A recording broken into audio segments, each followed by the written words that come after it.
Up to you there. I can see some breaking inputs coming in that President Ram has in fact resigned as far as the Nepalese president is concerned, and what we are also being told is that the army is going to make an address.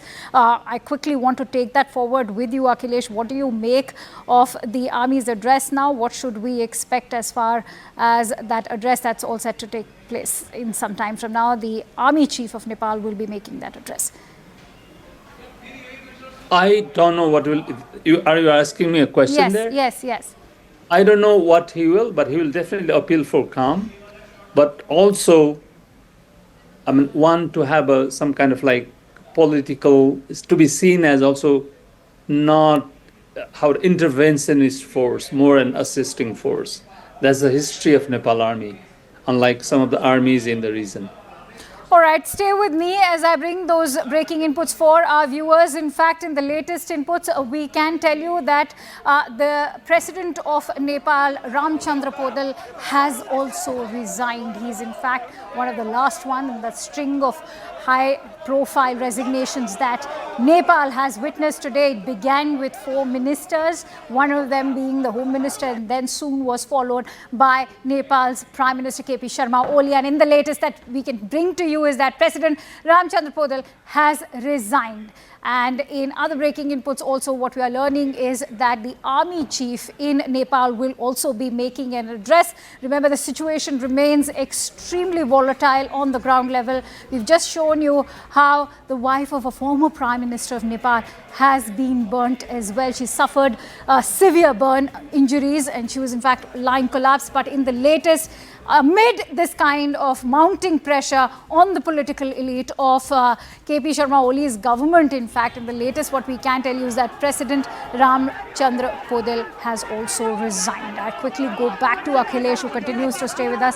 So, Akhilesh, take us through what do you make of the political scenario at the moment?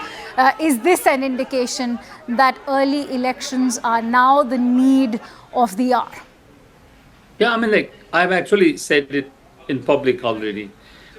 In order for us not to derail from the constitutional process and stick to constitutionalism, perhaps the best way out is early elections. All right, we'll try and fix your frame in the meantime, but I want to just keep taking our viewers to all the latest inputs coming in. In the latest, what we can tell you is President Poudel has resigned over there, and Akhilesh is back with us. Akhilesh, yes, please, go ahead.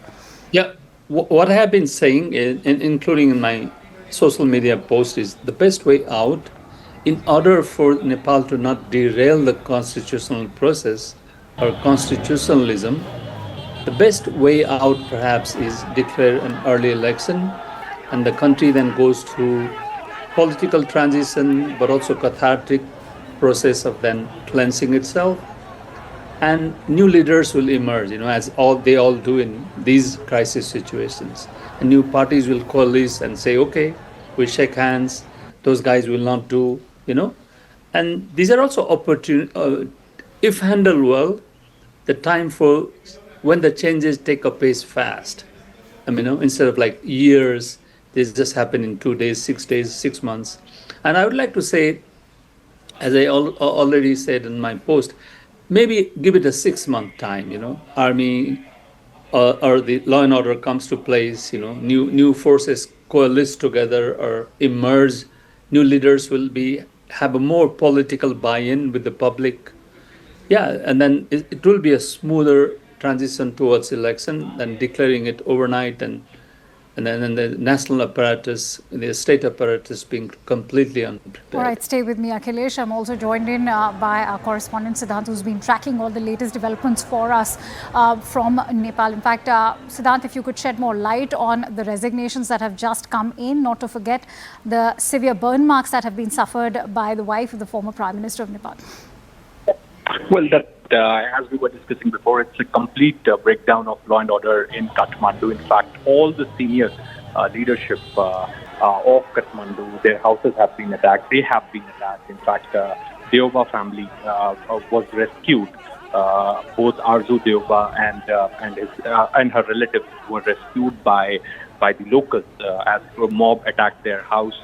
The same was the case with KP Oli's personal residence. It was attacked. President's personal residence was attacked. So it's a complete breakdown of law and order in Nepal at this point in time. What we're getting to know is that army is going to take over the administration. That's what Manoj Gupta is bringing for us. But how that's going to happen, we really don't know. But we could expect in some time from now, there could be a briefing by the Nepalese army, perhaps announcing the takeover. All right. In terms of the kind of attacks that have taken place, what are you learning from your sources, Siddhant? Who is responsible for these attacks? Many protesters have in fact gone on record to deny that it is not the Gen Z protesters who have resorted to this kind of arson and violence, but we do see many are in fact the youth which are taking to this kind of violence on the streets of Kathmandu.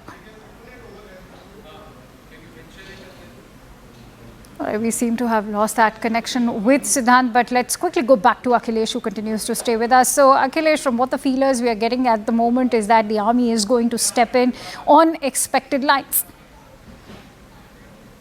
Yeah, I mean, like, it's time. But you say it is time. What does one now expect next? In how many months or days can one expect general elections to take place? I haven't followed elections. So, I mean, the process of elections so closely now.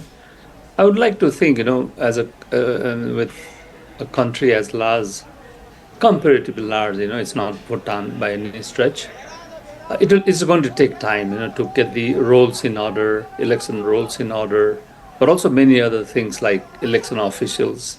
There could be a lot of changes in the election process itself, I don't know. I mean, this is up in the air for now, but I would like to say 6 months would be a good time when there will be a political buy-in to buy-in of new actors in the process, and but also the bureaucracy begins to get its acts together.